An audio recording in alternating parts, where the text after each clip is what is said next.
hello hi नमस्कार सांग माने आज आमर OSSC रो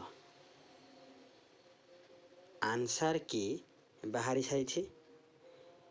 तो जो माने SSD रो एग्जाम देइथिले TGT arts science PCM CBZ जो माने सब एग्जाम देइथिले से माने आंसर की देखि परिबे आपण माने देखि पारुछंती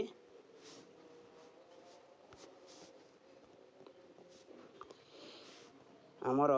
TGT arts TGT science PCM आ CBZ सेबक सेबिकार आंसर बाहरी सारी देखो केमिति बाहर करबा आमे आंसर की आमे केमिति देखिबा प्रथमे कोन करबा गूगल क्रोम रे मोबाइल साहाय्य केमिति देखिबा गूगल क्रोम रे प्रथमे आमे OSSC टाइप करबा टाइप करके क्लिक करबा ए जगह रे कोन करबा ना आमे OSSC लिखी टाइप करिया ता नेक्स्ट लिखि सारा पर क्लिक कला पर तब ए वेबसाइट खोल जो आपन कोन करिवे ना आरी पर क्लिक करिवे क्लिक कला पर नेक्स्ट ए वेबसाइट खोलिबो ए वेबसाइट जतले खोलिबो आपन कोन करिवे ना ए रुटे लॉगिन चिन्ह अछि ए लॉगिन रे क्लिक करिवे ओके लॉगिन पर क्लिक करिवे नेक्स्ट कोन करिवे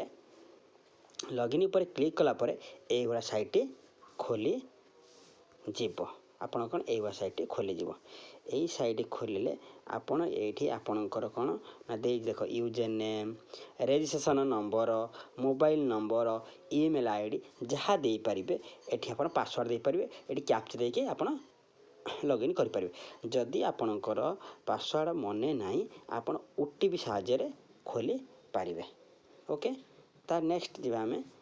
एटा खोली सारा पर लॉगिन कला पर ए वाला इंटरफेस आसी जीवो ए जो व्यू रेस्पॉन्स आंसर की देछि आर पर जो व्यू रेस्पॉन्स आंसर की आ पर आपण कोन करिवे ना क्लिक करिवे एटा क्लिक कला पर ए भली इंटरफेस खोलिबो एटा आपण कोन करिवे ना एंटर एप्लिकेशन नंबर एठी आपण कोन करिवे ना आपनकर एप्लिकेशन नंबर लिखिबे तापर एठी आपनकर डेट ऑफ बर्थ लिखिबे एठी कैप्चा फिल अप करिवे तापर एंटर कर देबे एंटर कले कोन होबो ना आपनकर